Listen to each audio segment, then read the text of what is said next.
In 2024, the American Survey Center found that less than 1 in 3 Americans oppose efforts to make online pornography less accessible.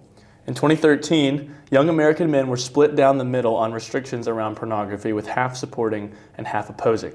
By 2025, 64% of young men and 72% of young women said they support such restrictions. There's also an age gap at play, as just under half of American men between the ages of 25 and 54 support such restrictions. Meanwhile, in 2018, the peer-reviewed Journal of Behavioral Addictions and the Journal of Sex Research published a data analysis that found the rates of pornography consumption among both men and women to have been vastly underreported. The results suggested that rather than the previously reported 75%, the share of men who regularly consume pornography ranged from 91 to 99%, in which case the odds of finding a man who does not consume pornography range from 1 in 10 to 1 in 100. Among women, the previously reported 30% who regularly consume pornography was another glaring example of underreporting. They found that the actual share of women ranged anywhere from 60 to 92%, at least double what had previously been reported. All these points considered, there is evidently a great deal of men and women who both consume pornography and hold a generally negative view of it and support its restriction. In which case, young people increasingly find themselves skeptical, critical, and even contemptuous towards pornography, the porn industry, and the distribution thereof, while also consuming it themselves, albeit perhaps reluctantly or shamefully. One could easily deduce from both the data and the readily available anecdotes that pornography use, its consequences, and its mechanisms are no longer relegated to exclusively overtly sexual connotations. This is supported in the fact that pornography continues to serve an almost unilateral function despite its unpopularity. Pornography is not merely pervasive because it is addictive. Rather, it is addictive because its sexual connotation is a particular expression of the isolated, neurotic, and exploitative mechanisms that have become the predominant function of the modern or postmodern mind. Most pornography, as is covered in the publications mentioned previously, occurs in one of 3 media: video, photograph, and written form. By necessity, the act of consuming pornography is heavily reliant on the image, even if it's a mental image. It goes without saying, but while the image as a whole and the context thereof lends itself to the act, there is a central point of focus. There's an avatar. The avatar in this case is the sexualized agent on whom focal emphasis is placed for the sake of self-identification by the consumer. The essence of the act is that the consumer, via the senses, namely sight and sound, and the imagination, places themselves abstractly in the context of the avatar. The pleasure that results is thus associated uniquely with that avatar, who is presumed to have actually done something, to have actually engaged in a sexually charged act. The consumer has done nothing but conceive of themselves in a definitively false sense. In this way, the pornographic act is inherently self-deluding. The relationship between a free act and the benefits thereof is uniquely connected to the assumption of risk and the expenditure of effort, both at the level of ethical intuition, feelings of inherent unfairness when someone receives something they have not earned, and at the level of teleological function. Acting decisively for no reason is essentially nonsensical. Every action, as I conceive of it, will almost certainly have an end goal in mind. There's a disorienting effect involved when one separates implication from action and reward from cost. This effect is amplified when it is done in a context as neurologically delicate as one's sexuality. In this way, there is a litany of neurological and physical detriments that follow from regular porn consumption. Erectile dysfunction in young men, long-lasting neuroplastic changes in the consumer's brain that affects dopamine reception and obsessive compulsion in ways not dissimilar from hard drug addiction, and a general decrease in one's desire and capacity to engage in genuine sexual intimacy, just to name a few. And that's just the physical side. With pornography, as with anything, there is a thing behind the thing. In this case, the thing is the physical and mental detriments of porn consumption. The thing behind that thing is the vast existential detriments that come from submitting one's habits and instincts to the pornographic mechanism. What I mean by the pornographic mechanism is precisely that process of self-deceptively identifying with an avatar of simulated agency, convincing even my own nervous system that I have genuinely taken action when in reality I've not.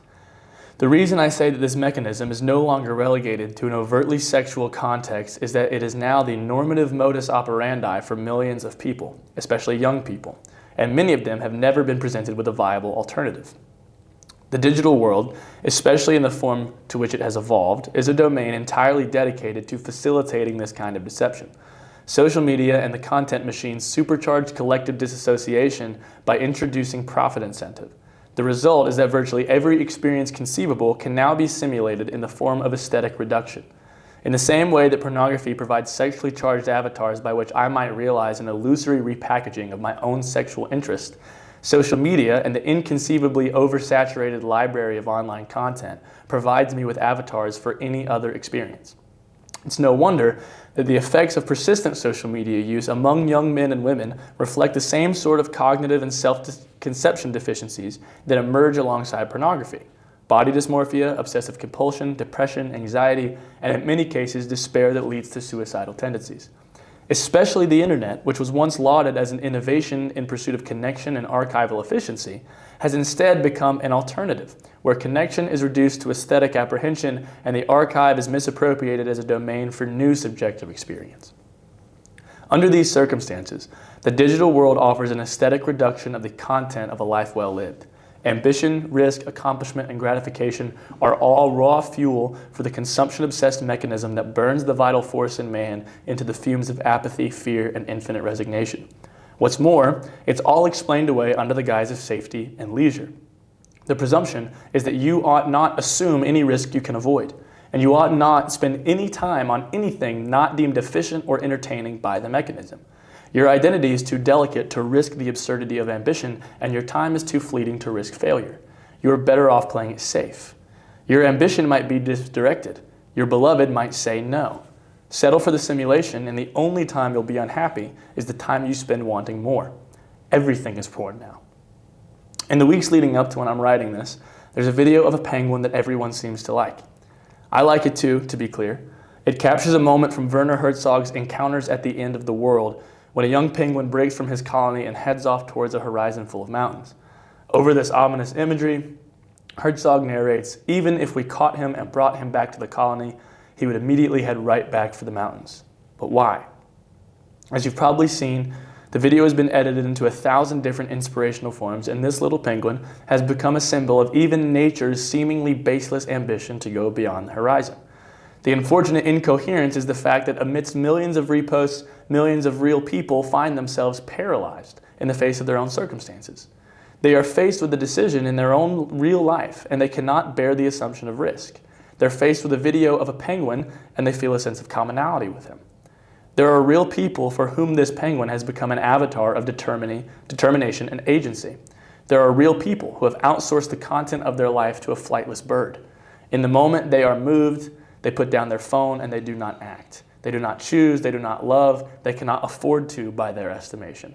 They cannot front the cost that the penguin did. And I find that disheartening. Furthermore, conditions such as these are not simply less than ideal. They are corrosive and inhumane. As is the case with any technocratic mechanism, there is no corner of life or social function that the mechanism will not instrumentalize. Everything humane is fuel for the machine, including the realm of transcendence.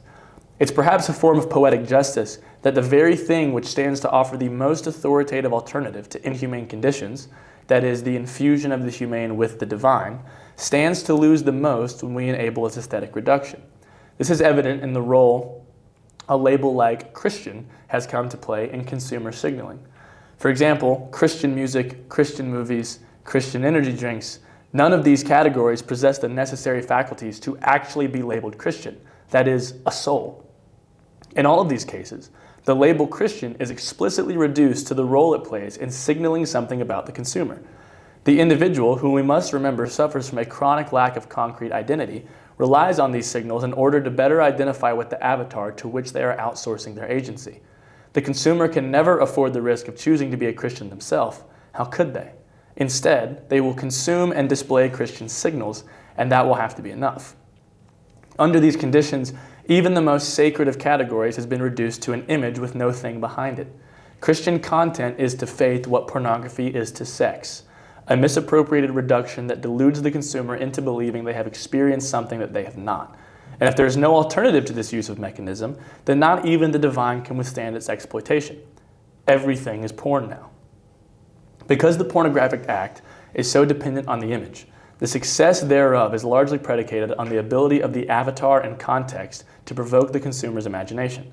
If the image is not vivid enough, the consumer will find it difficult to identify themselves with the avatar.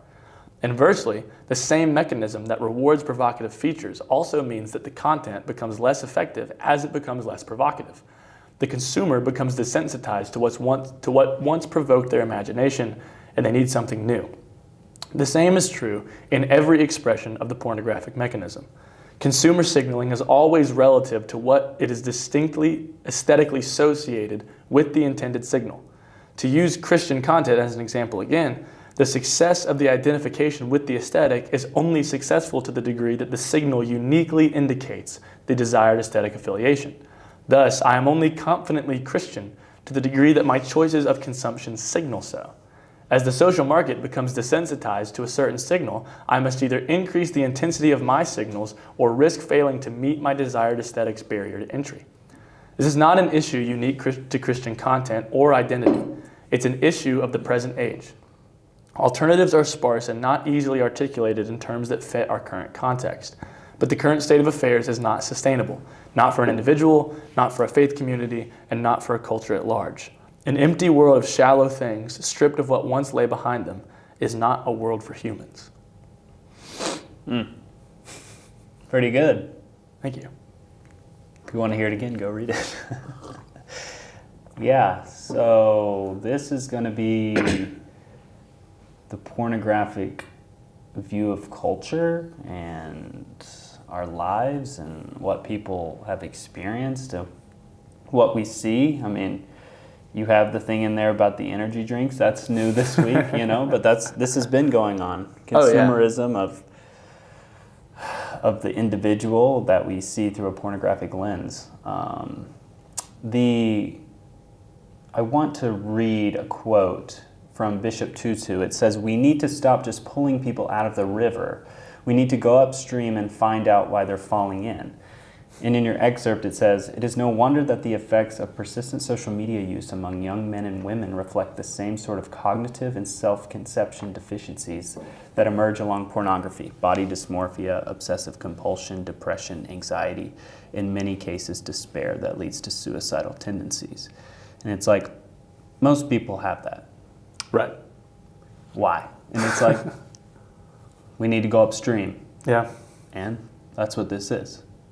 It all leads back most of the time to this, because we see so many people are affected by this.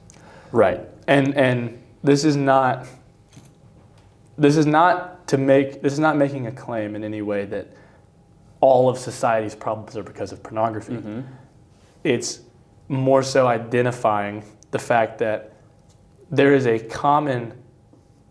pattern that is emerging that keeps leading to the same results regardless of what the context is, whether it's a sexual connotation, whether it's a social connotation, a economic connotation, but there seems to be something, there's a mode of behaving, one of how I conceive of myself, where I place myself in the world, if I'm able to do that comfortably, and what I'm supposed to do, what it looks like to act, what it means to be a consequential presence in the world around me.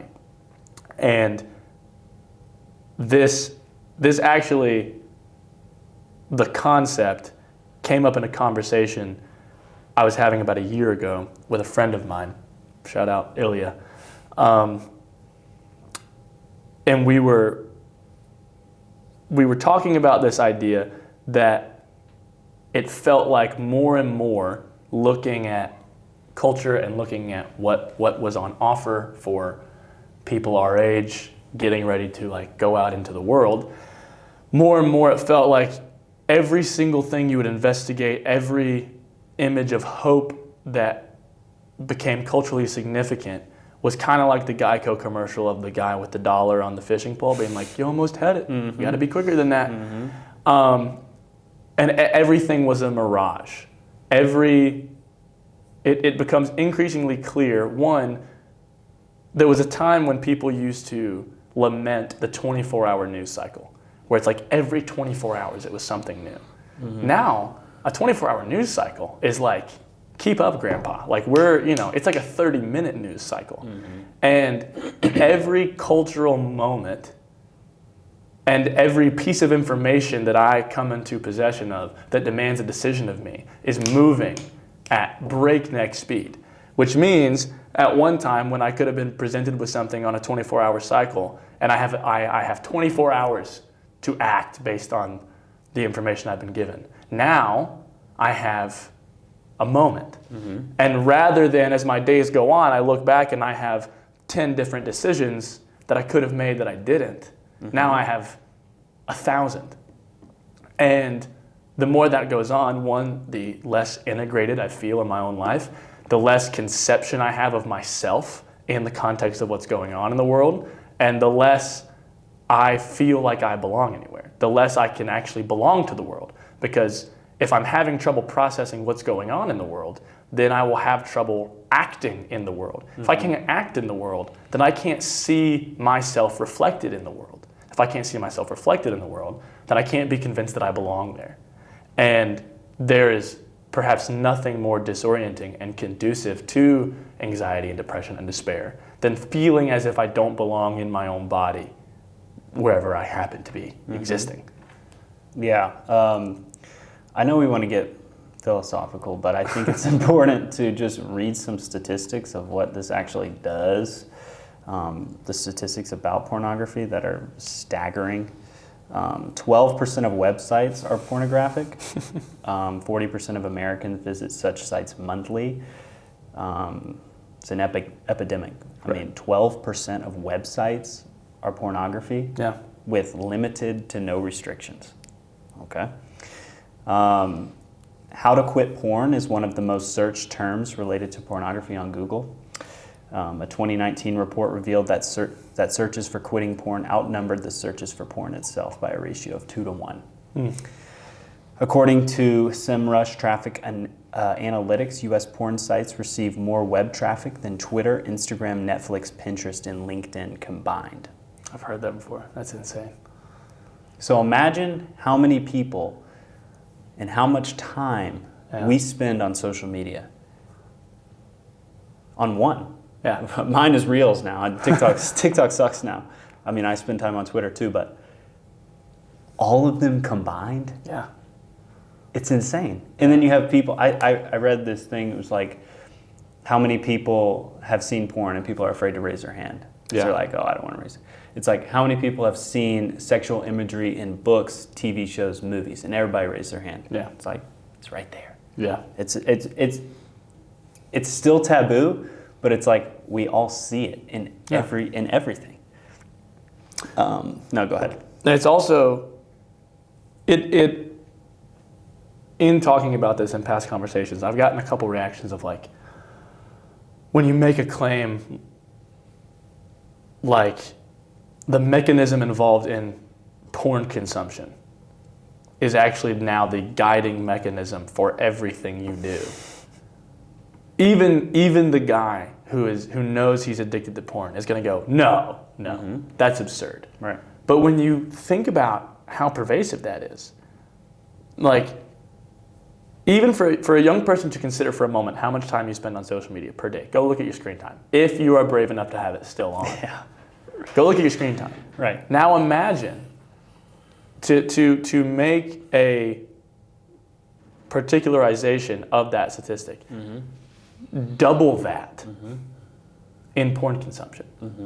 How many people, if I would be willing to bet, there is a lot of people, you could handpick someone our age, and their screen time on just Instagram would be, or TikTok, would be anywhere from 6 to 8 hours. 12 to 16 hours. Maybe more. I mean, seriously. Or more of porn consumption. Sounds absurd. But if collectively that's the amount of time and attention we're paying, how could it not start to narrate other aspects of your life? How could that not become a drive? How could lust and the exploitative instinct involved not become the predominant instinct that you listen to? And I was talking to someone today and talking about this topic, and they had already read this, and they brought up in their experience with pornography, it was a comfort thing. They associated porn with comfort. So even at the thought of having to do something difficult, they'd turn to pornography. That's like that statement, at the thought of having to do something difficult. Rough estimate of how many difficult things you're going to have to do in your life. Mm-hmm. That is bizarre. That is a hellscape of a world to live in, because in that case, everywhere you look is this thing. And when you couple it with the taboo, with the fact that it's still, we have not, the sexual revolution has effectively failed to destigmatize porn consumption. There's something so instinctive about it being wrong.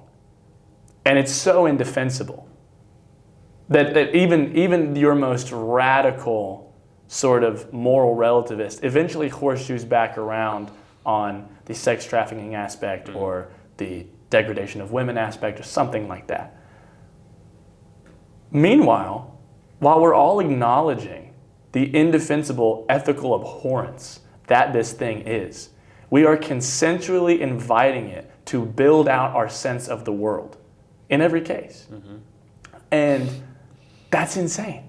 That's actually insane. Mm-hmm. And I'm having these kind of conversations, and I've had an above average amount of conversations about this specific topic over the past couple of weeks. I don't spend all my time just talking to people about porn. It blows my mind. Like everyone, first of all, that statistic, especially with young men, you walk into a room of 100 young men, odds are there is one in the room who has not consumed pornography. Yeah, it's like, yeah. It's almost inconceivable, to the extent that in my experience, telling a group of young men, yeah, I've never watched pornography, it is literally unbelievable. They literally don't believe me. Yeah, I didn't believe you. And which also, in my position, if I think this is an issue that like could be swept under the rug or maybe doesn't need to be addressed or whatever, if I walk into a room of 100 guys, the odds are everyone else in the room is in that position. Yeah. If I'm in a room of 100 of my friends, then I can be pretty confident a vast majority of my friends are actively living in a kind of hell. Yeah. Because the world they're living in is not one designed for humans. Yeah. And what I mean by that, and there's 1,000 different ways this could go, but it's not a coincidence that the mechanism involved in consuming pornography and identifying myself with this avatar, conceiving of myself in such a way that is literally a lie. I am gratifying myself and telling my nervous system, telling my subconscious that I have accomplished something that is otherwise reserved for perhaps the most ambitious thing I'll ever do in my life. It may be the case for many people that the most ambitious thing they'll ever do in their life is try to woo the person who will end up being their sexual partner. Right. And that is a high-risk, high-reward endeavor, or at least it's designed to be. When I engage in this act that outsources that, I make it possible for my capacity to act decisively and my own agency, I'm putting it aside, and it becomes a muscle that I don't work out. And even at a neurological level, the more you overstimulate your dopamine receptors, the less effective they'll be. The same goes for your capacity for risk, like compulsion. The fact that compulsion is something that emerges, where the more you do it, the less you're able to not do it.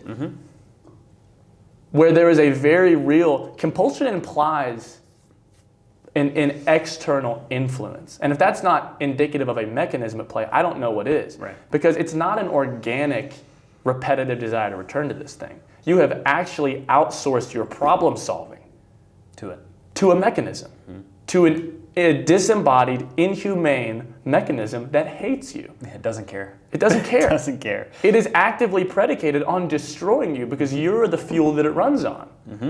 And if that doesn't sound like powers and principalities to you, don't know of a better explanation for that. Yeah. And it's no wonder, I was having a conversation with a guy the other day who is in a position where he's fresh out of a relationship, struggling to reorient himself in the world without that relationship, has everything else going for him, presumably. Great job, like outstanding young man from all accounts. Mm-hmm. And he's sitting there taking stock of his life and taking stock of what his life is going to look like post-graduation with this new career and all that stuff. And he's saying, I am the most selfish, unreliable person that I know. And I don't even feel like I belong in the world. The reason he was saying that is because he was identifying the hidden porn addiction as a determining factor of, oh, I'm treating everything like that now. I treat my relationship the way I treat porn. I treat my job the way I treat porn.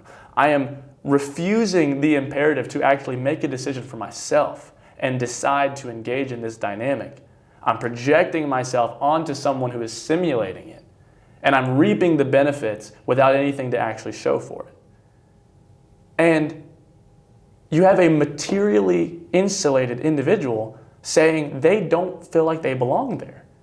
That alone is an absurdity that if there is no alternative for it, if there's not a comprehensive way to address this incoherence, if there's not an alternative, if there's not a means to break the mechanism, and if there's not an alternative modus operandi to introduce, right, you have millions of people that are just cooked. You're just cooked. Well, right. There are people who are cooked. Like that's their experience. Mm-hmm. And the only semblance of consolation they have is to return to that mechanism. Yeah, I mean, you talk about dopamine. I have another statistic. I'm full of those. At the heart of porn's addictive nature is dopamine, a powerful chemical released in your brain during pleasurable activities. While dopamine is healthy in moderation, pornography triggers unnaturally high and sustained dopamine spikes, surpassing even natural sexual experiences. To put it into perspective, eating increases dopamine levels to 150% of normal production. Nicotine raises it to 200%, and sexual activity spikes it to 250%. Pornography exceeds even that, elevating dopamine beyond 250% and sustaining it for hours. Even cocaine, one of the most addictive substances, produces a sharper spike, but it fades faster than pornography's prolonged effect. It's like, yeah, I'm proof of this. I mean, I gave my life to Jesus 6 years ago today. So it's like, my story is grounded in this. I mean, 6 years old. I mean, it's like, I'm 6 years with Jesus and I found pornography at 5 or 6 years old. And like, it feels like I've been following Jesus for an eternity. And from when I started watching porn, it's even longer than I've known Jesus. And I was relying on that. You talk about your friend, it's like, sounds a lot like me. I have a lot of great things going for me. I have this, I have college, I just graduated, I have all these things, and I can't make a decision. Because I would go to this. When something was hard, I would go to this. And it was so easy to make a decision, like it was there for me always. And when you take that away, you're like, what do I run to? And of course I have prayer, and you have all these Christianese, and you have all these things that I'm supposed to say, but it's like, it's hard. Right. It wasn't necessarily hard to get rid of pornography from my life. It's been like 3.5 years. Once you finally make the decision, you're like, this is disgusting. You see how it's ruining your life, and you are kind of like, all right, I got it. It's like somebody who's addicted to cigarettes. It's like, some people go cold turkey, some people it takes a while. For me, it was just like, I got to get out of this. This is ruining my life. But I know it so deeply, and I read these, and I'm just like, this is my life. Like the dopamine, these things that I have experienced, and I'm still dealing with it. Yeah. And I know what I believe. I know how many hours I sit with God wrestling with these things, and how much knowledge I have about these things. And I'm like, I cannot imagine not having this foundation and wrestling with it. I mean, Yeah. I would probably kill myself. Seriously. Yeah. Like, I actually don't, and I think this is why it's so important that you have, like, you from an outside perspective, me from being there. Because it's like, I have all of these things, like my identity, like my sexual identity was attacked, my relationship with women, my relationship with my family. I'm like, can only depend on myself because I wasn't allowed to tell anybody what was going on. And it's like, you're trapped in this individual nature. And where do you run? Yeah. It's like the thing that you can keep in secret that nobody else knows about. How are you supposed to tell anybody? It's so embarrassing. Right. But then you read 99% of men have experienced it. It's like, it's not taboo and it's not embarrassing. It's more embarrassing to keep it to yourself. Yeah. And then you reap the effects that are in my life now Yeah. because I kept it a secret for so long. Yeah. And part of that despair comes from even, like, I know a lot of Christian young men who have found themselves in similar situations where they make that decision and they say, okay, I know this is abhorrent. I know this is not God's plan for my sexuality or for even just how I use my time. And even after coming to such a resolute decision and getting the blockers on their phone or whatever, or like young women looking at that, the most common form of consumption among young women is in literary form. And talking to girls our age, that it's like it never even set in on them, the effect it was having on them, until someone compared it to that. And then they go, oh, that is the same thing. Right. And the frustrating and disorienting thing is you have this very strong resolve internally to go, oh, that's not what I need to do. That's wrong. And then you go step out into the world, and the rest of your life, the rest of the world around you, reinforces the same mechanism that you've just arrived at a concrete moral decision that it's not for you. Mm-hmm. And that's part of where the danger of like this sort of feedback loop of exploitation comes in. Because if I can't imagine or articulate an alternative to the thing that is oppressing me, I will settle for going on in my oppression. Mm-hmm. And either I will despair or I will resign into some form of absurdity that holds in tension both I will never experience freedom from this and I'm stuck like this forever, and also, well, I just got to keep going. Mm-hmm. And I think that's where, one, I think it's apt that sexuality is where this emerges so viscerally because of what sexuality in its appropriate connotation means for humans and also for our relationship to God and how we understand God. A lot of this and this thought, the sort of the inverse of this idea of like an aesthetic reduction, of reducing something to the appearance of it, when in reality, nothing lies behind it. There's no weight to it. Soren Kierkegaard has his conception of these spheres of existence, one of them being the aesthetic, one of them being the religious. And there's this arguably transitional one in the middle called the ethical. And he has a character that he uses to communicate the state of the aesthetic sphere. And the character's name is the seducer. And it's this guy who goes around and starts these massive romantic escapades with a young woman that catches his eye. And for as long as the chase is in play, he is all about it. He is calculated. It's his whole personality. It takes up all of his time. It's all he thinks about. And he goes to great lengths to just be a consequential factor in these girls' lives and woo them and all those things. And then as soon as actual romance is on the table, he pulls away. Mm-hmm. And it's the dollar bill on the fishing pole. Yep. And the idea is he is showing them a glimpse of this intriguing thing, and then as they move towards it, it was never there. The alternative is like to the aesthetic is the thing that you're given a glimpse of. You move towards it and there is something there. And this is something that sort of occupies what he would call the religious sphere. And I think a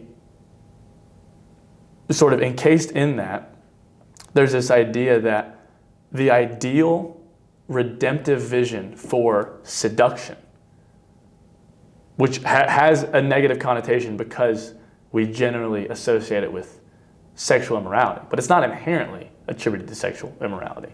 There is a context in a Christian vision for sexuality where seduction, you have a lover and a beloved on a honeymoon night, and the lover has not known the beloved, and the beloved has not known the lover in that way, and there's a foundation of trust and familiarity between the two. Through that foundation of trust, the lover gives the beloved a glimpse of something they have not seen before, and the beloved does the same.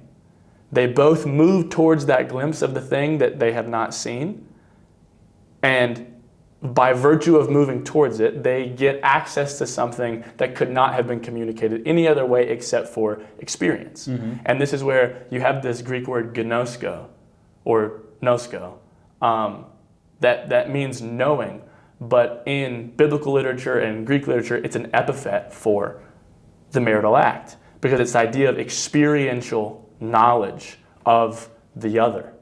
And there is, the same way in the context of sexuality, there is a version where I can be presented with an image that is reduced to just its image. And when I move towards it, I receive nothing but the satisfaction of having moved towards it. Mm-hmm.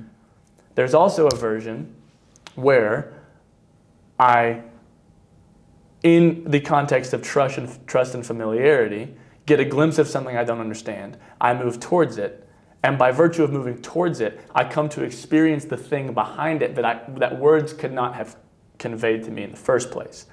That act is the essence of faith. Mm-hmm.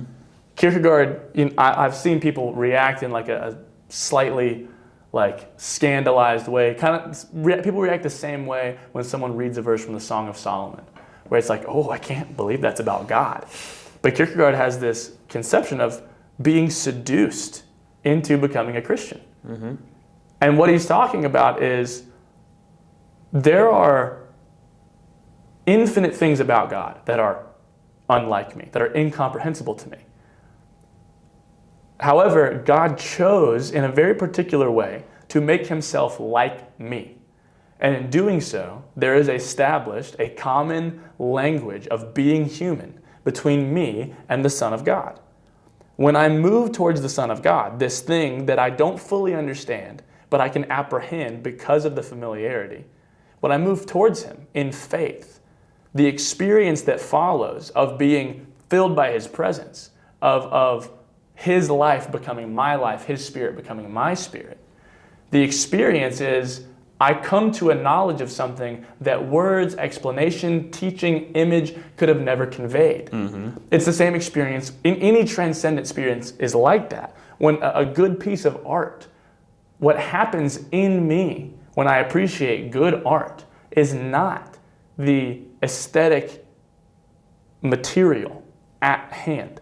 What happens in me is the aesthetic material ushering me into something that no linguistic medium or any medium can capture, could have actually captured. Yeah. And that is the function of being seduced. Yeah.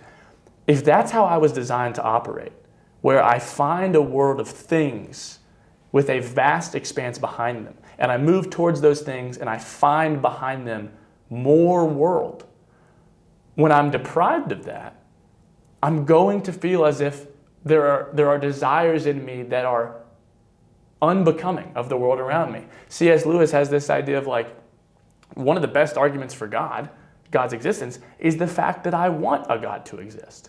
Why would I ever conceive of the possibility of the divine? Where does that category come from? If there's nothing behind the things. And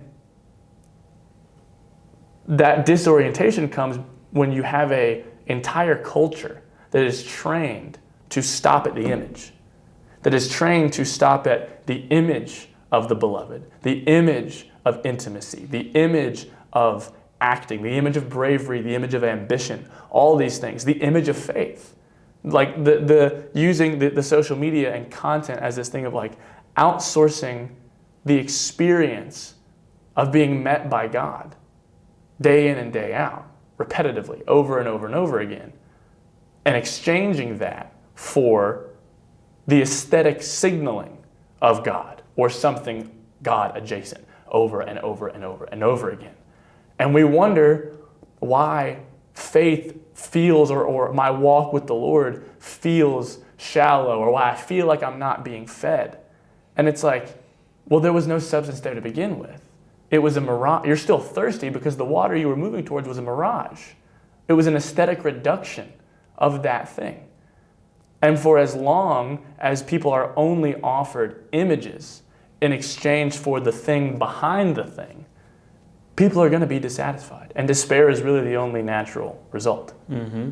Yeah, I love the avatar. Like the penguin is just so good. I just, the view that we look upon something and become that rather than doing it ourselves. Right. Some are living in the world of being comforted by porn's gaze, where when their relationship hits a patch, and some can't even commit to a woman for fear that it will never give enough to make the hardship worth it. Right. And it's like a few weeks ago, I went to the beach and I was at this new house and I look across the water, and in that house was where I watched porn for the last time.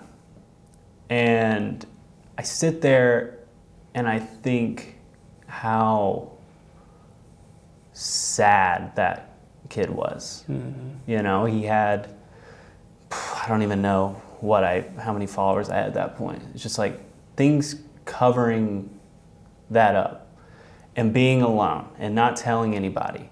It's like, I remember a few years ago sitting, like having my first panic attack, like having to tell my parents what had been going on for years.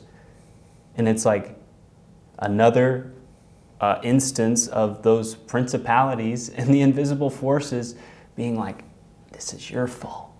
You know, this is your fault that you saw porn at 6 years old. That's your fault that you were engaging in sexual intimacy as a young kid and had no idea what that was. It's like so many people were thrust into this landscape with no way to navigate it. Yeah. And no way to understand what's going on because either their parents didn't explain it or they're just too young to understand. Everybody else is doing it.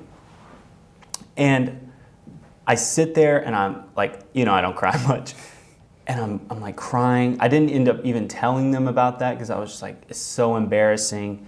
I remember for the first time confessing to one of my friends that I was having this sexual confusion because of the porn that I'd been consuming. And it's like, it's no longer regular porn that's getting me going. I have to go to something else. And you go to more erotic. And it's the recipe for anybody who has a porn addiction. And I remember, this was probably last year, I finally was like, I'm not doing this anymore. Like, I'm not keeping this a secret. Like, I was finally just ready. Like, and the thing about it is, when you're so caught up in the individual and you suppress everything, it's those closest to you that it's hardest to convey this information to. Right. And it's like, I didn't have any negative view for my family or my parents or people that were supposed to protect me. I never really thought it was their fault. I don't know what the reason is for any of it. But it's just hard to convey to those closest to you what's actually going on. Right. And it's like, I remember sitting them all down and being like, this is what's been going on. And it's like, they could obviously tell. There's a change that happens when you give your life to Jesus. It's called the fruit. You know, people see it. And it's like, I had so much fruit showing to other people, but when it came to my family, it was kind of locked away. And it's like my love wasn't as much. I was irritable. I was like, and it's because I was hiding something. It's not like I had been telling everybody else, but it was like, it doesn't matter. Right. And I remember sitting them down, they're like, yeah, so what? You know, it's like, thank you for, it's like, I know it's so hard to confess that you are dealing with this, or you've had this past of, like you talk about your friend, probably felt so refreshing for him to admit that to somebody. And it's like the first step of leaving this sphere of individuality and suppressing things and getting on the road to intimacy and opening yourself up to emotion with other people is confessing. Yeah. And I just know that that's worked in my life. Like, it still has lingering effects. I have the avatar in my brain. It's like etched in my memory of like these sexual pornographic images. Yeah. And it's like, I pray all the time. It's like sometimes, you know, it's just the thorn in your side. It's like years and years and years of planting pornography. And it's like, that takes a long time to take out.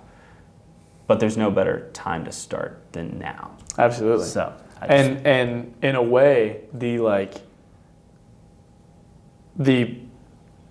ultimate deception that pornography ends up convincing people of is that feeling of you are not your own.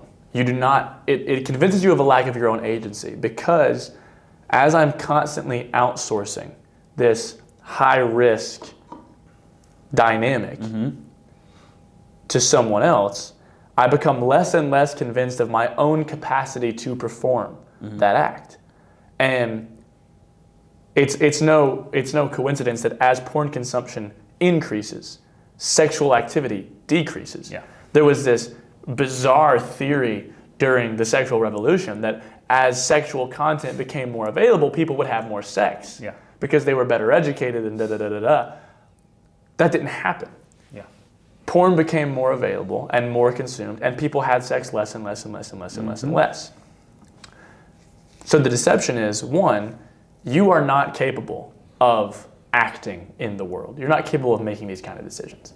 And even if you were, the world you find when you step out there to act is not yours. You don't belong to that place. The desires that you have, the ambitions that you have, the compulsions that you have, they're not suitable for that world.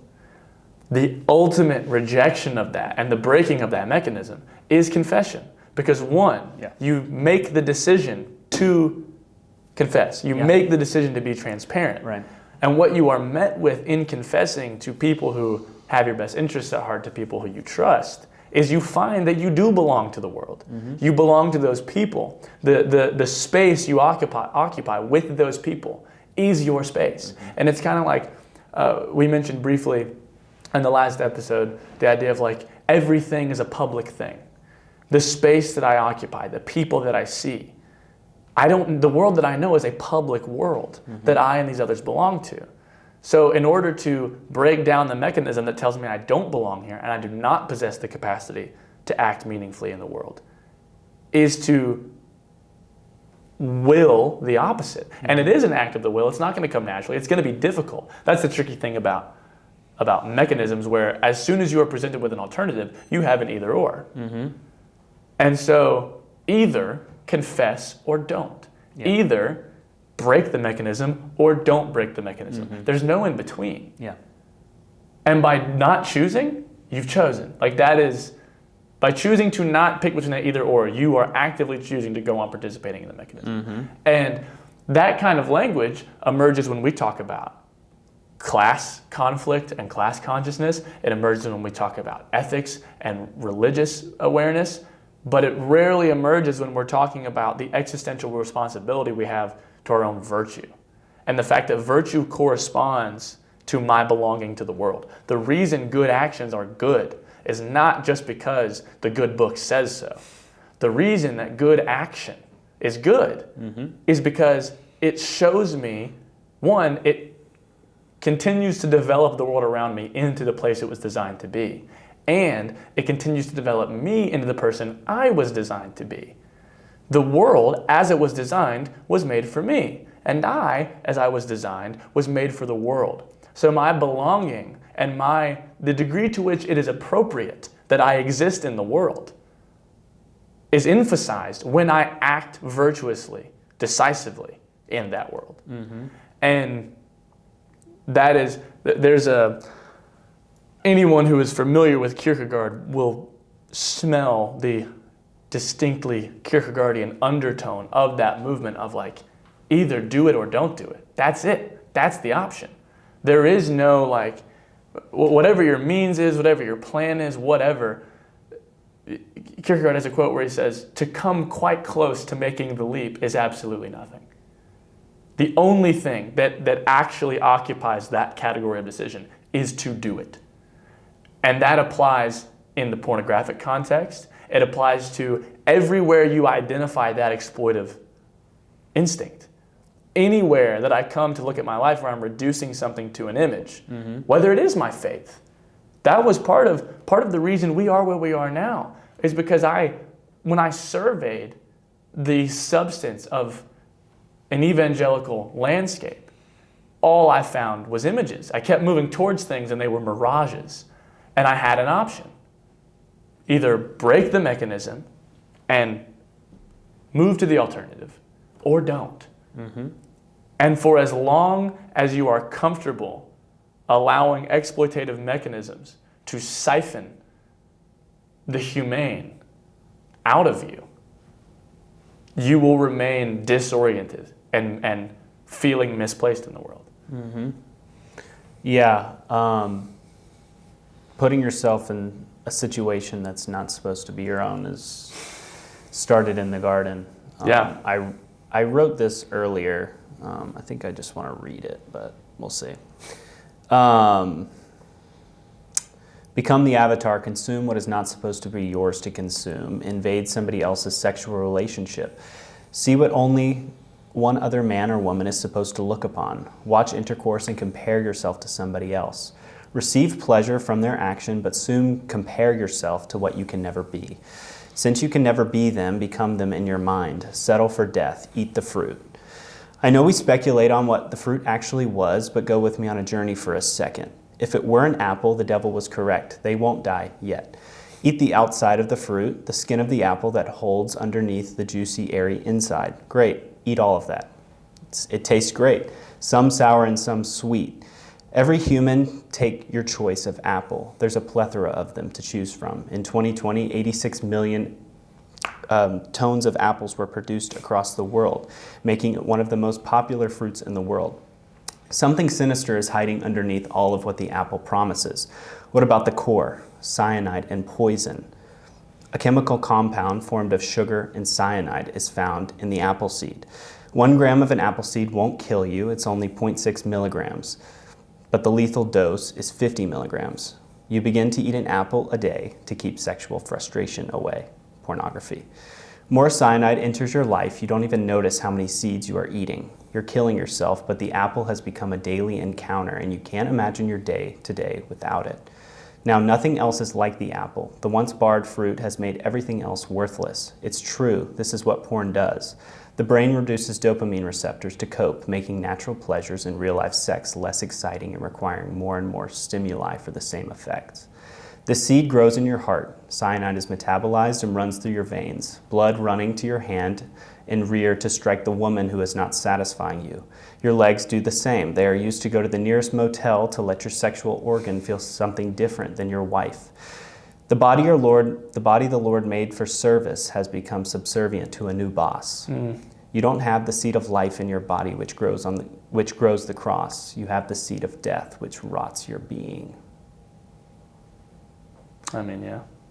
And porn promises something so sweet. Yeah. You don't have to try very hard. In this day and age, you don't have to try very hard. You can even pick your own porn star that you like to watch all the time. It's like anything is readily accessible. You have these erotic searches, like, incest is like one of the top ones, and it's like, yeah, that's something that's really good for our society. The most commonly searched porn category among women is rape. Yeah, so that's really good. And then you have like the more erotic ones, and then you have transgender, and you have all the other ones, and it's like, maybe that's not good for our minds. Maybe that's not the sweet thing that has been promised. Yeah. And it's like, sex is the thing that we all desire, but we're settling for something that we can have on our own terms, but then it's not on our own terms because we can't stop. Yeah. Yeah, I think the getting it on our own terms is also what lends itself to how pervasive that mechanism is, because I'm very sympathetic to the understanding of faith as giving up what you cannot attain for yourself and believing that it is secured for you in Christ. And in many cases, I think the most foundational things that people find they have trouble obtaining for themselves are happiness, contentment, satisfaction, purpose, direction, belonging. And it is only when I relinquish my inclination to secure those for myself by my own means that I find them secured for me in Jesus Christ.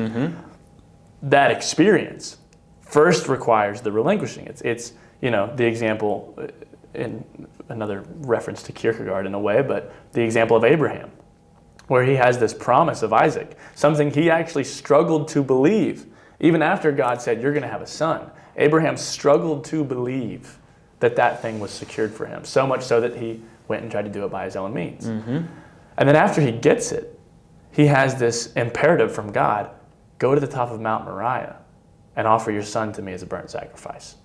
And I hear there's all sorts of different caveats that people make in these different sort of contextual, emotional states that people impose onto Abraham, or all these things that like get inside of his head and explain what's going on there. But there's a degree to which there's no way to look at that situation from the outside and understand what that feels like. No.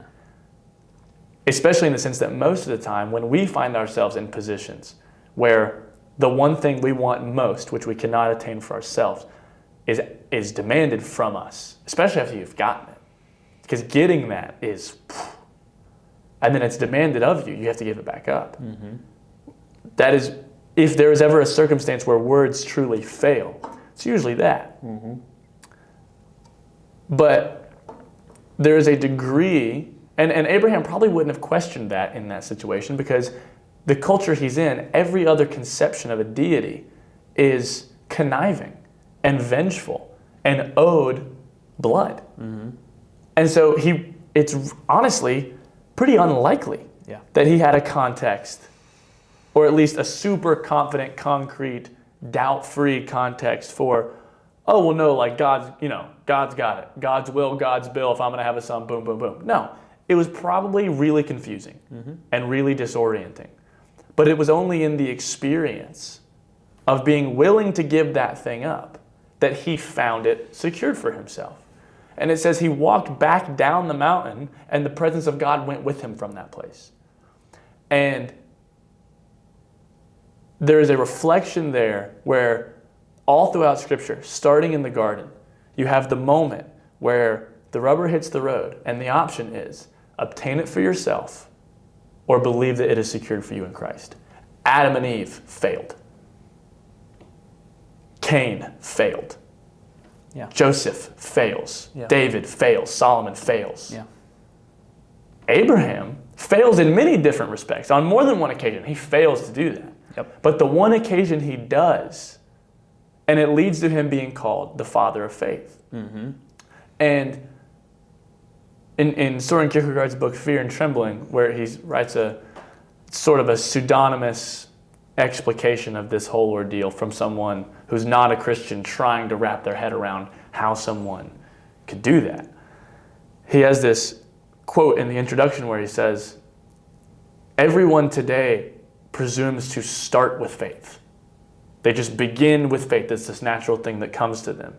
And then they want to go somewhere beyond faith. They want to go to this thing called certainty. But he makes reference to Abraham and the paradigm that Scripture offers, where he goes, in the olden days, faith was a task for a whole lifetime. Faith was the thing where after a man had wrestled with the anxiety and the terror of his youth, in his old age, he could say, I had faith, because he did the wrestling, because he went through the experience where he had no tangible material evidence that this thing he longed for would be given to him until he gave it up, until he relinquished his claim on it. So that faith, to say I have faith now, is an unbelievably pious and unbelievably presumptive statement. Because the assumption is, if I'm to say I have faith right now, I'm presuming that if right now God were to tell me to give up the one thing I want most, I would say yes without hesitation. I don't trust myself to do that. I would be skeptical of anyone who says they did. And then I would really want to see them in that situation and see what really happens. In which case,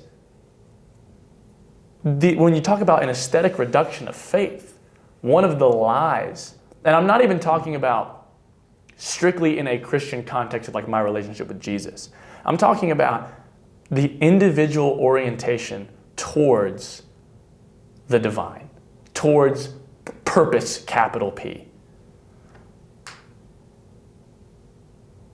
If I make the mistake of settling for an image of faith, for a mirage or an aesthetic reduction, and I'm willing to outsource a task for an entire lifetime to a moment or to a singular consumptive choice, to the music that I listen to, or the Bible verse in my bio, or even my belonging to this or that group, or this or that church or whatever, the moment I outsource the thing that is only accomplished by a lifetime of free acts of relinquishing my claim on my own preservation and being dissolved into God's provision and God's plan and God's will for my life. Yep.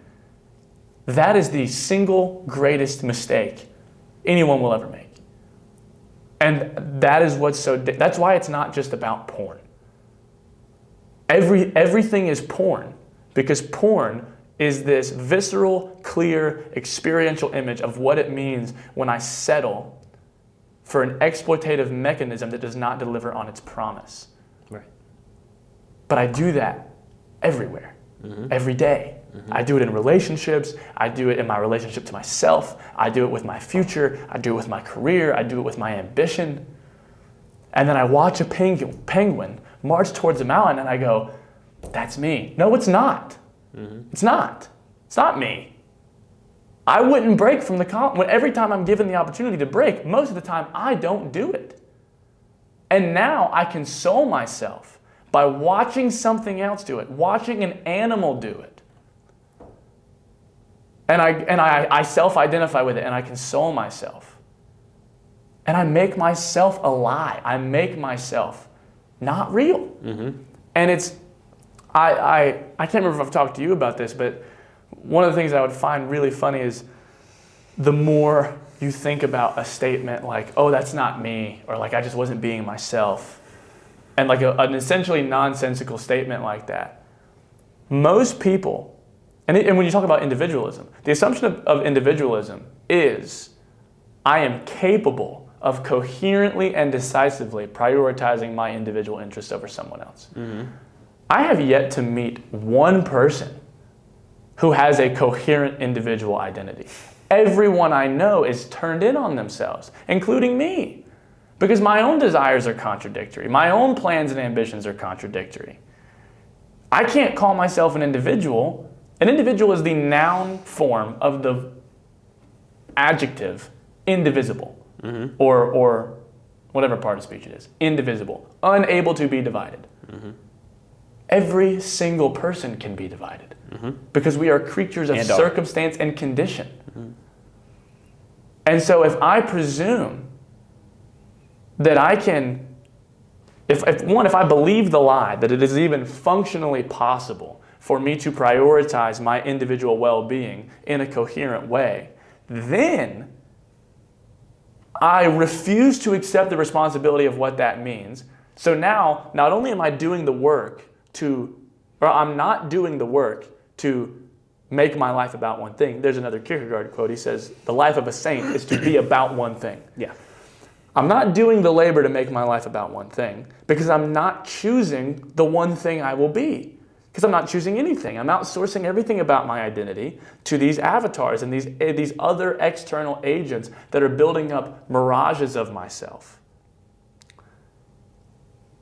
There is and this is going to sound like the most stupid, meaningless philosophy major thing to say, but there is a degree in which if I cannot bring myself to any sense of unity in my desires and ambitions, and I cannot bring myself to any sense of clear, decisive action in the world in service of that unified identity, I don't exist as a person. I don't have an identity. I am a loosely associated, sparsed out series of identity statements and arbitrary desires and ambitions. A puzzle of different pieces put together. And they're ghosts.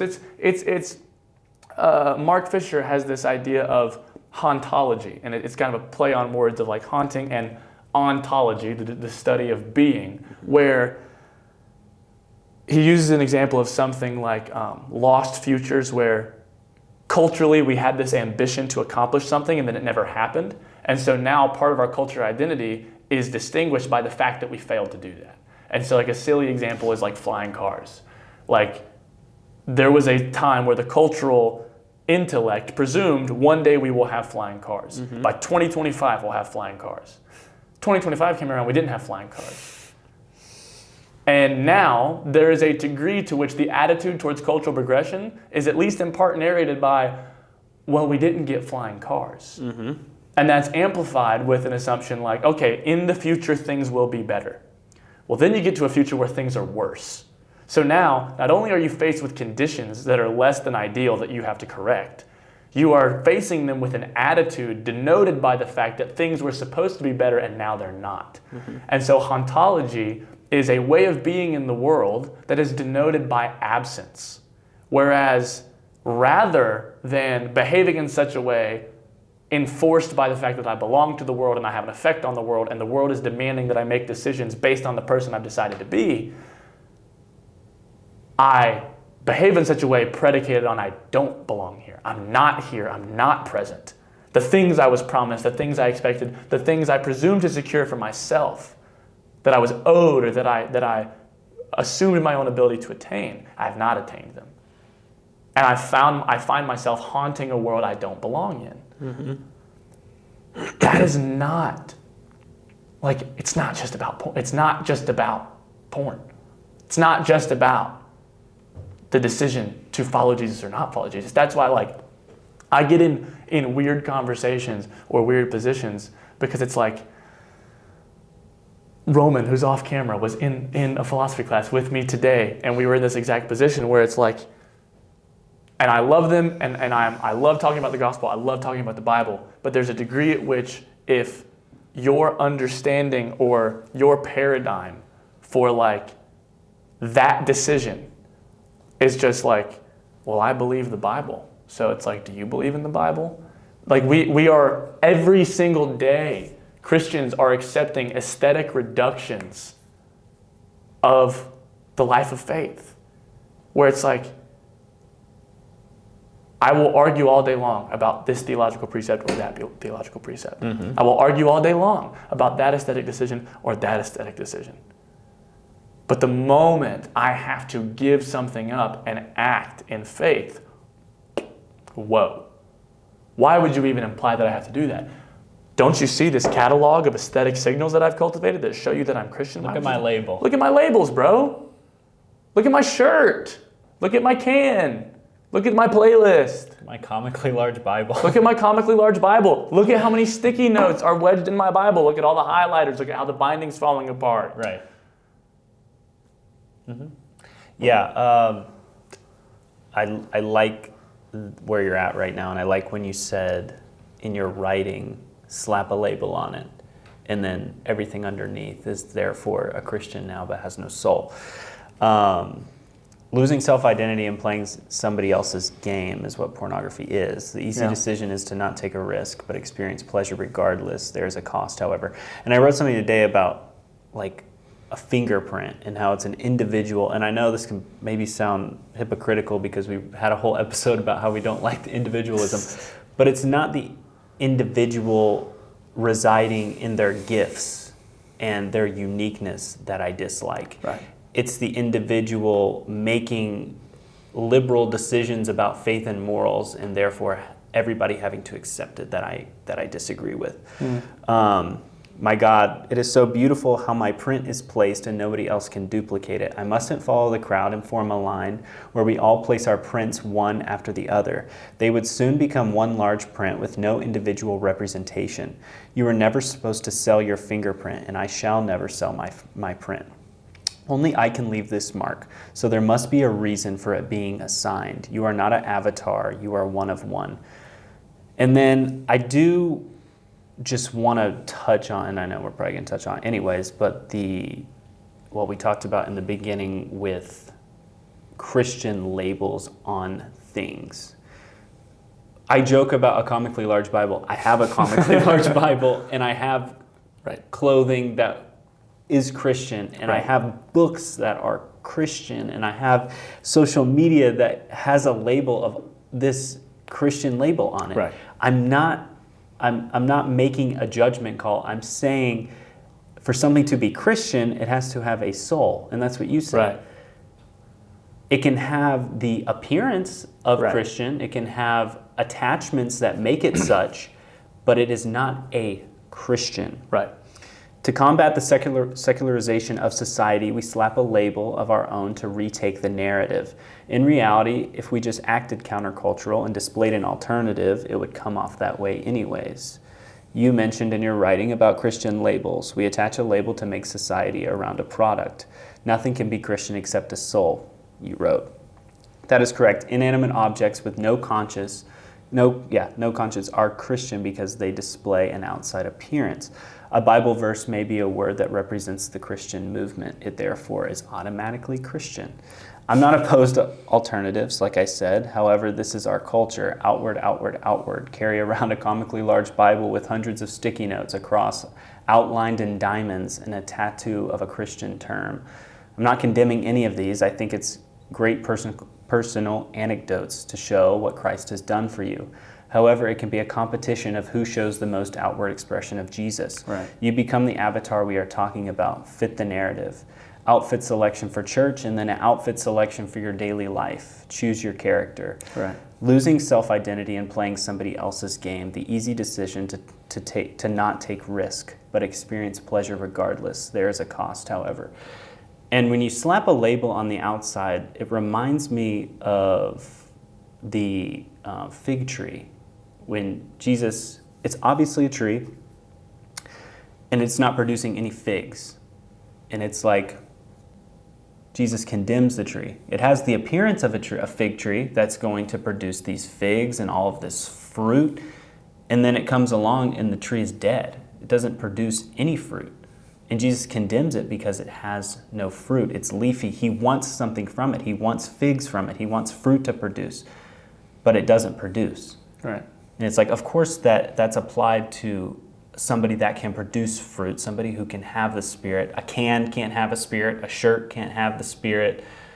All of these Christian things in society that we purchase, our consumer goods, can't hold the Spirit. I mean, we are the temple of the Spirit, so obviously that's associating with a person. Right. But we tend to view something with a label on it as Christian, and then view it as such and take it not even with a grain of salt, but it's like, therefore, that makes me a Christian. Right. We expect I think there's a degree to which, and Scripture talks about this when it talks about leaders being placed in even more rigorous requirement for self-awareness and things like that, because the effect, I think this effect is even more pervasive among like young Christians or new Christians, is they find the market for Christian things so oversaturated, they want all of it. And I am so sympathetic towards that. Anyone who knows me well knows as soon as I find something I like, I want to know everything about it. I want everything there is to have about it. The problem is when we do not do the work and we do not have a clear mechanism for enforcing what is actually the case, which is that's all fine and good. It's not the point. The conference is not the point. The t-shirt is not the point. And I want to say something about the individualism thing and why it is indeed coherent to speak about the responsibility of the individual in criticism of individualism.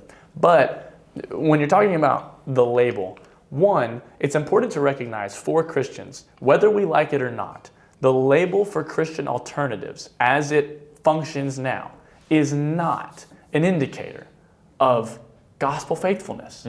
It's an economic, and it is a market designator.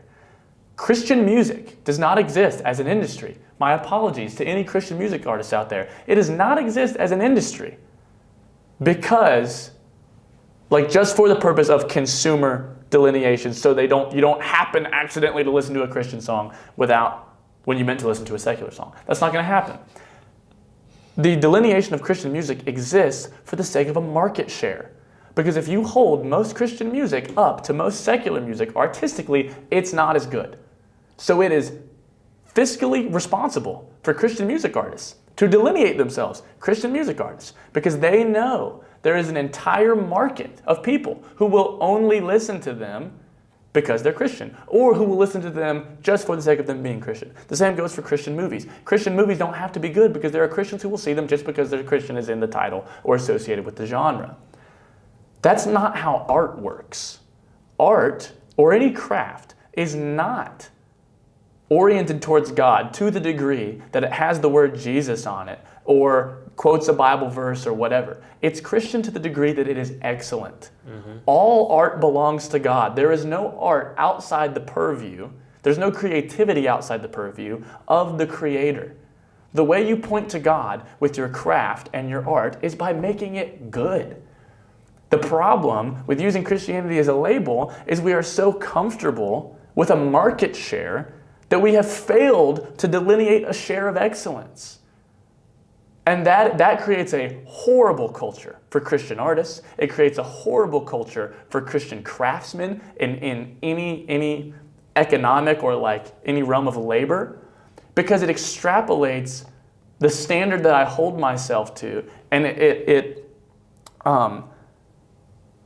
creates a separation where the fruits of my labor and whether or not they glorify God are not tied to the excellence. It's tied to who likes it. It's tied to who likes it. It's tied to the label that I slap on it. In which case, I would rather be remembered as a non-Christian craftsman or whatever field I may end up in. I'd rather be remembered as a non-Christian whatever who was excellent than as a Christian whatever who was subpar. Because the goal, like, it is not the goal of my life, and I'm so out on any semblance of Christianity that like sets this up. We set so many people up where the goal of the Christian life is to be perceived as Christian as possible and then die and go to heaven. It's not the point. I don't care how unchristian I'm perceived if I can confidently say the content of my life was excellent and oriented towards glorifying God and serving the purpose I was designed to serve. Nature, the heavens declare the glory of God. Paul says no man can look at nature and not see him. If something as natural and uncultivated as nature declares the truth about God, what do you think it looks like when the image bearers of God do what they were designed to do? The greatest credence I can give to the worldview that humans were created in the image of God to point to his existence is to do the thing the book that says that said I was supposed to do. And that's subdue and cultivate the earth. And see the image of God that is in me reflected in the earth. Right. And we are fooling ourselves if we... Like, I don't want to make it about any one example. Can I just say something really quick? Yeah. When I said when you start to act a certain way, it's going to, you're already supposed to be set apart. Right. You don't need to attach a label onto it. Oh, you do Christian poetry. No, I do poetry about the thing that I am creative about. Right. Which is God. Right. Oh, you make Christian merchandise. No, I make clothes about the most important thing in my life. Right. I'm not trying to sell anything to anybody. I made zero money last year on my clothing company. I'm not trying to sell anything. I am being a creative person. Right. And by remaining in what makes me the most creative, I am setting myself apart. It just so happens to be about God because that is where I get my creativity from. Right. If we cuss in this podcast right now, if we have beer in this podcast right now, if we start to do all of these secular things, does this make this a secular pod? Does this no longer make us Christian in this podcast? Like that's the label that would be attached to that. Right. If we just start to cuss all it, it's like, no. Right. If I am being creative with my being, if I am using these gifts that have been assigned.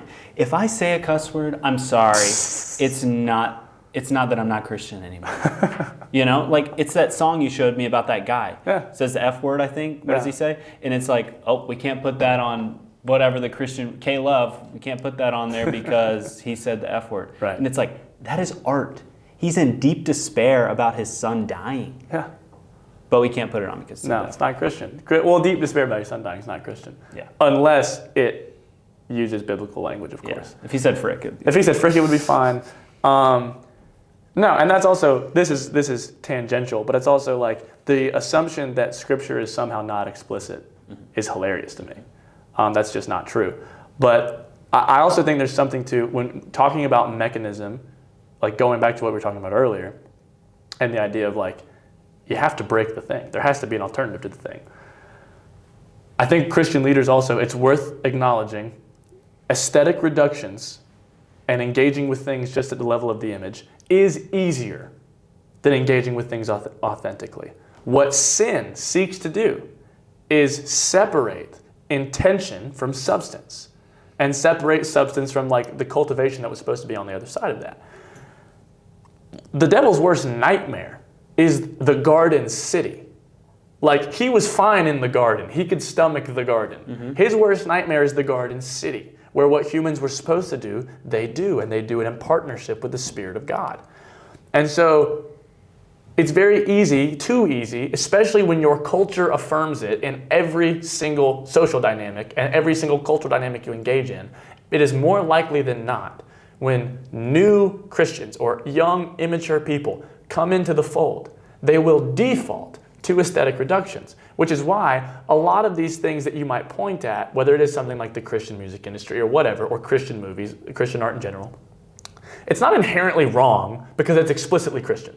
There's not, just in the way there's nothing wrong with not being explicitly Christian, there's nothing inherently wrong with being explicitly Christian. The problem is if we allow that to become our standard and our default mode of communication, because then the indication to someone who has spent their entire life in a reductive aesthetic mechanism, and then they're offered an alternative, and then they get into the alternative, and all they see around them is the same reductive aesthetic mechanism. They will have, that's not an alternative. You're repackaging, the image has changed, but there's still nothing behind it. So the commitment has to be, I will go to even greater lengths to make sure that there is something behind the thing, because I understand the danger of never offering someone that alternative. And there's Andrew Willard-Jones has a lecture that he gives called "The Future is Always Worse Than You Thought It Was Going to Be," which is one of my favorite titles of anything ever. And in it, he has a section where he's talking about the master-apprentice dynamic in craftsmanship and how essential that dynamic is to humans in general. Like why, like that is, we see it reflected in our relationship to God. We see it reflected in the way we are built to orient ourselves in the world. And there's this idea that the master knows the craft inside and out. Say like a master carpenter. The master carpenter knows the crafts, the tools, the rules inside and out. The apprentice does not. He's ignorant, but he contains in himself the material ready to be cultivated into the same sort of knowledge and understanding that the master has. In order to transfer that sort of understanding, the master imposes a mechanism on the apprentice. A mechanism involving the rules of here's what you do, here's what you don't do, here's what this tool does, here's how you break it, so don't do that. Here's what you're going to set out to make, here's how you know if you made it right. Here's a standard for you to live up to in your craft. And after you understand the ins and outs of that mechanism well enough, you know what rules to bend. So once I've comprehended the details that the mechanism is meant to impose on me, I now have a liberty to experiment, to bend and break rules in a certain way, and that's what delineates the master from the apprentice. The master can use the mechanism to serve his purpose, but he's not beholden to the mechanism. And this is, I don't want it to, when you talk about like a pornographic mechanism, I don't want it to sound like mechanism is inherently bad. That's not the case. Right. Mechanism is a tool that can be misappropriated. Right. And mechanism for mechanism's sake is inherently exploitative because mechanism has to be oriented on a goal, and that goal has to be humane. It has to be for the purpose of the common good. Right. Like we see this in language.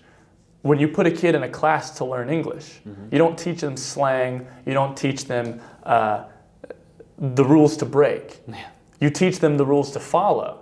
And what they'll find, the more they follow the rules, is sometimes when you follow the rules too closely, you fail the endeavor of communication. Right. So the indication of having mastered a language is I know when precisely to break the rules to say what I want to say. And that's like the concept of being funny in a foreign language. I can't be funny in a foreign language unless I know what not to do with the language. Right. How to subvert expectation. And so in that same way, shepherds, spiritual shepherds, whether you're an influencer and you are a shepherd by default just because people pay attention to what you say, whether you're a priest, whether you're a Protestant pastor, whatever, you have a responsibility to understand what mechanisms the people you are presumably leading to Christ are coming out of, what sort of modes they've been formed into, and then you offer them an alternative mechanism that clearly and distinctly dismantles and counteracts the one they were already living in. If all you offer them is the same mechanism with a different image, they get the same value there, swapping out any image. Because if they press hard enough, they'll find there's nothing behind it and they'll move on to the next one. The mechanism stays the same. The labels change. The signals change. They stay lost. They stay in the river. To go back to your quote. And then the last thing I'll say in general relation to this, when we talk about the individual, there is a necessary distinction between the responsibility of the individual and individualism.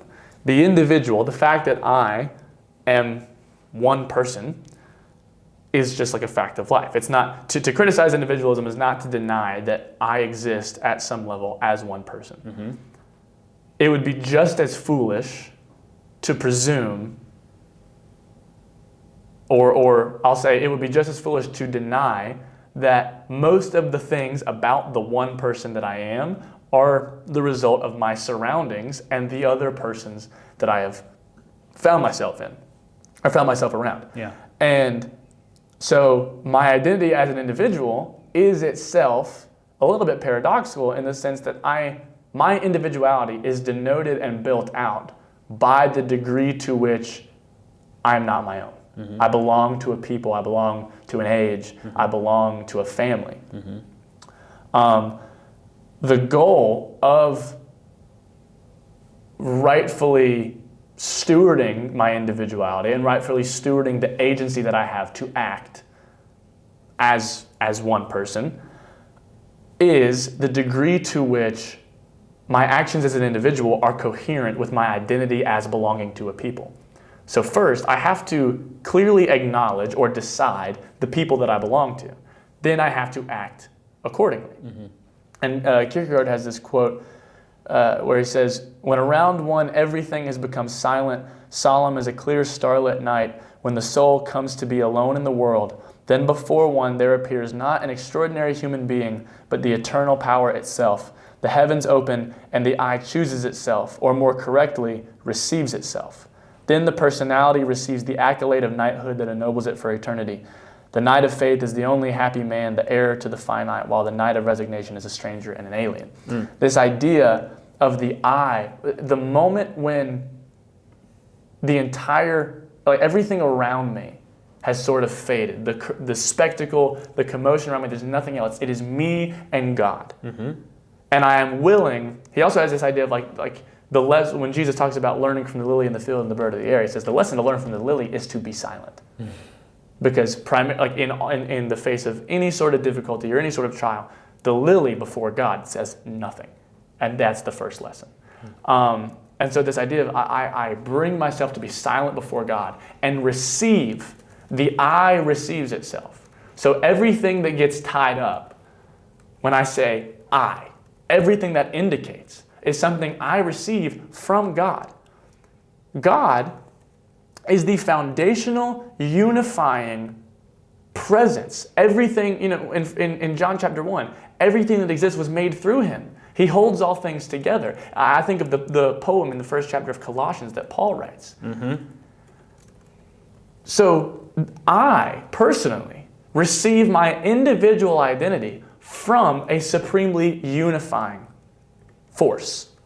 And Pope Francis, I forget which encyclical it's in, but he has this idea of unity is always more authoritative than individuality. Mm-hmm. But the unity, the collective, is delineated by the joint identity of the particulars.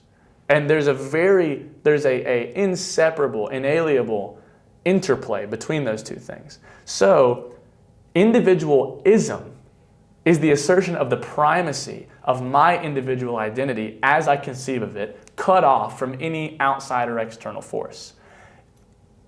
In a Christian worldview, in what I think, the worldview that results from paying close attention to what makes you who you are, regardless of who you are, the result is not the ism that asserts my primacy, but a humility that receives, where the I receives itself from the unifying force.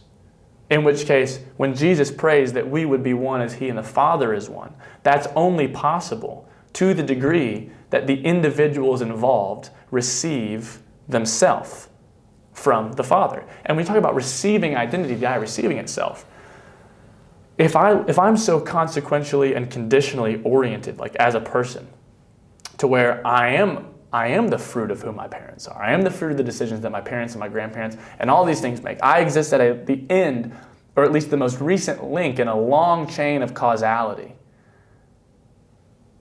The assumption that I would get to choose for myself, firstly, who I'm going to be, that's kind of insane. That's pretty silly. So there is a movement of humility where I am willing to go, I belong to a people, I belong to an age, I belong to this world for a purpose.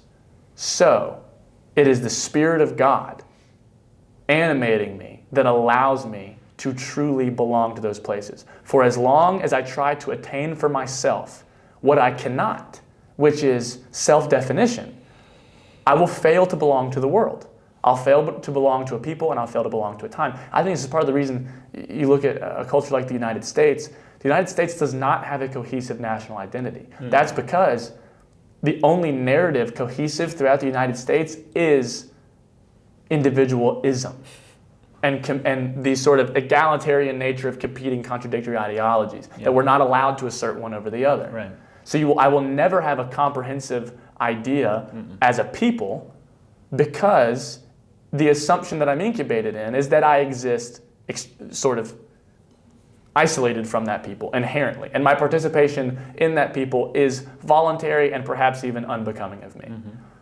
And so the response, the problem with individualism is that it desecrates the responsibility of the individual and it makes an idol out of it.